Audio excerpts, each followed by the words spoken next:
Chers amis, vivons-nous dans la crainte de Dieu?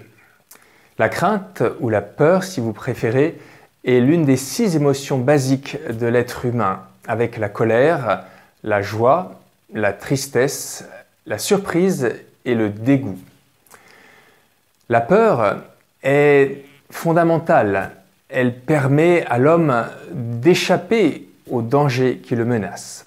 Mais elle peut aussi devenir paralysante. C'est pourquoi nous devons éduquer notre peur. C'est ce que des parents font avec leur enfant, qui au départ peut ne pas être conscient de certains dangers, comme celui du feu par exemple.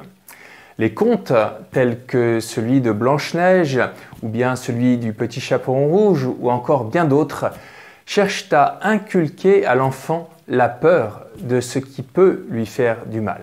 C'est ainsi que Dieu lui-même va chercher à éduquer son peuple dans une crainte salutaire. Après la chute d'Adam et Ève, on voit apparaître des personnages lugubres tels que Caïn, à qui Dieu demande « Qu'as-tu fait de ton frère Abel ?» et qui répond avec insolence « Je ne sais pas, suis-je le gardien de mon frère ?» Ou encore l'un de ses descendants, Lamech, qui se vante auprès de ses femmes « J'ai tué un homme pour une blessure, un enfant pour une meurtrissure.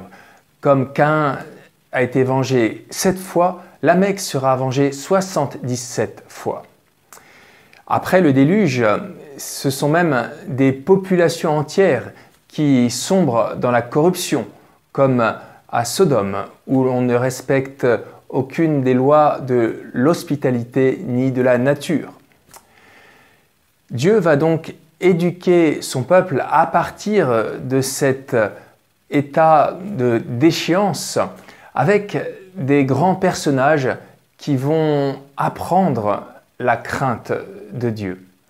Il y a d'abord Abraham, prêt à sacrifier son fils. Il y a ensuite Jacob, Moïse et tant d'autres.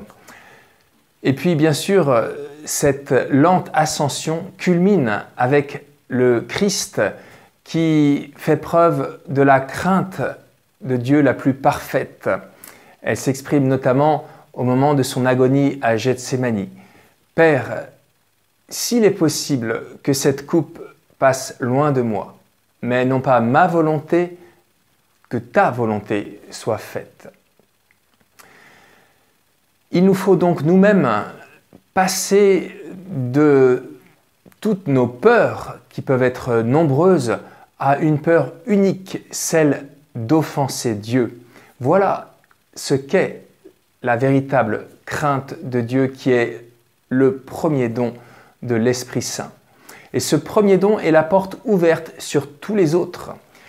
Les livres de sagesse redisent souvent que la crainte de Dieu est le commencement de la sagesse, qui est elle-même le 7e et ultime don que nous verrons dans quelques semaines. La crainte est fortement liée à la vertu de tempérance et également à la première béatitude, « Heureux les pauvres de cœur ». Beaucoup de nos contemporains, particulièrement en cette période difficile, sont angoissés devant l'avenir. Aidons-les. Aidons-nous les uns les autres en accueillant en nous-mêmes cette parole si fréquente dans la Bible. N'ayez pas peur. Le pape Jean-Paul II l'avait repris comme leitmotiv. N'ayons peur de rien, ou plutôt d'une seule chose, d'offenser Dieu, parce que lorsque nous allons contre sa volonté, qui est pleine d'amour pour nous tous, nous nous faisons du mal, nous nous détruisons, nous sapons notre avenir.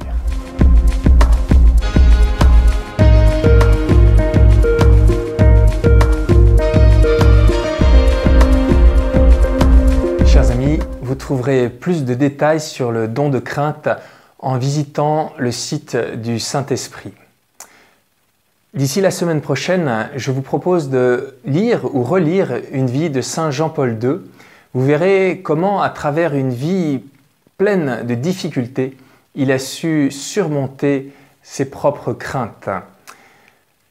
Et bien sûr, n'oubliez pas de prier le Saint-Esprit.